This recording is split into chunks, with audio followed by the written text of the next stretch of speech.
വിശുദ്ധ ലൂക്ക എഴുതിയ സുവിശേഷം. ആമുഖം. വിശുദ്ധ ലൂക്ക സുവിശേഷകൻ അന്ത്യോക്യയിൽ വിജാതീയ മാതാപിതാക്കളിൽ നിന്ന് ജനിച്ചു. വിശുദ്ധ പൗലോസിന്റെ സ്നേഹിതനായിരുന്നു അദ്ദേഹം. പൗലോസിന്റെ രണ്ടാമത്തെയും മൂന്നാമത്തെയും പ്രേഷിത യാത്രകളിലും റോമിലെ കാരാഗൃഹവാസകാലത്തും ലൂക്കായും കൂടെയുണ്ടായിരുന്നു. ഇക്കാരണങ്ങളാൽ വിജാതീയരുടെ ഇടയിലേക്ക് വളർന്നു വികസിച്ചുകൊണ്ടിരുന്ന സഭയുടെ ആവശ്യങ്ങൾ മനസ്സിലാക്കാൻ മറ്റാരെയേക്കാൾ ലൂക്കായ്ക്ക് കഴിയുമായിരുന്നു. സ്നാപക യോഹന്നാന്റെ ജനനത്തെ സംബന്ധിച്ച് ദേവാലയത്തിൽ വെച്ചുണ്ടായ അറിയിപ്പോടെ ആരംഭിക്കുന്ന സുവിശേഷം ദേവാലയത്തെക്കുറിച്ചുള്ള പരാമർശത്തോടെ തന്നെയാണ് അവസാനിക്കുന്നത്. ദേവാലയത്തിന് പ്രാധാന്യം കൽപ്പിച്ചുകൊണ്ടുള്ള യഹൂദ വീക്ഷണത്തിന്റെ സ്വാധീനം ഇവിടെ പ്രതിഫലിച്ചു കാണുന്നു.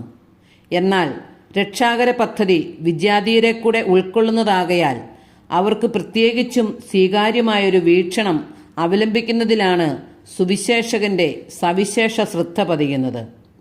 ഇത് വ്യക്തമാക്കാനെന്നോണം യേശു വിജാതീയരുടെ ഗലീലിയിൽ പഠിപ്പിച്ചുകൊണ്ട് തന്റെ രക്ഷാകര ദൗത്യം ആരംഭിക്കുന്നതായും സകല ജാതികളോടും രക്ഷയുടെ സദ്വാർത്ത അറിയിക്കാൻ ശിഷ്യന്മാരെ ചുമതലപ്പെടുത്തിക്കൊണ്ട് അവസാനിപ്പിക്കുന്നതായും സുവിശേഷകൻ വിവരിക്കുന്നു. ലൂക്കായുടെ സുവിശേഷത്തെ താഴെ കാണും വിധം വിഭജിക്കാം. ബാല്യകാല സുവിശേഷം, ശുശ്രൂഷയ്ക്കുള്ള ഒരുക്കം, ഗലീലിയിലെ ശുശ്രൂഷ, ജെറുസലേമിലേക്കുള്ള യാത്ര, ജെറുസലേമിലെ ശുശ്രൂഷ, പീഡാനുഭവവും മഹത്വീകരണവും. AD 70 ശേഷം ഗ്രീസിൽ വെച്ച് ഈ സുവിശേഷം വിരചിതമായി എന്ന് കരുതപ്പെടുന്നു. മത്തായിയും മർക്കോസും ഉപയോഗിച്ച മൂലരേഖകൾക്ക് പുറമെ മറ്റു പാരമ്പര്യങ്ങളും ഈ സുവിശേഷ രചനയിൽ സ്വാധീനം ചെലുത്തിയിട്ടുണ്ടെന്ന് വേണം അനുമാനിക്കാൻ.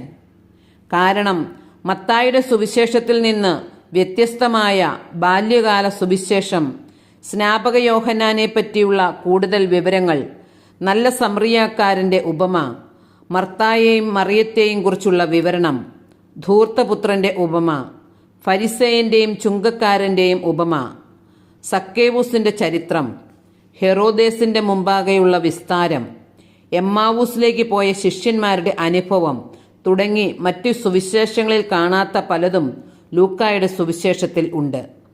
ലഭ്യമായ എല്ലാ രേഖകളും സസൂക്ഷ്മം പരിശോധിച്ച് ക്രമീകൃതമായ ഒരു സുവിശേഷം എഴുതാനാണ് ലൂക്ക പരിശ്രമിക്കുന്നത്.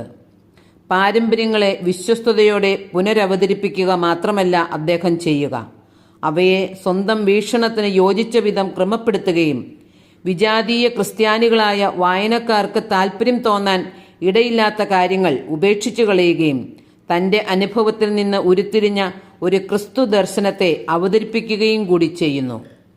ലൂക്ക തന്നെയാണ് അപ്പസ്തോലന്മാരുടെ പ്രവർത്തനങ്ങളുടെയും കർത്താവ് എന്ന വസ്തുത ഈ രണ്ട് പുസ്തകങ്ങളുടെയും വ്യാഖ്യാനത്തിന് പരസ്പര സഹായമാണ്.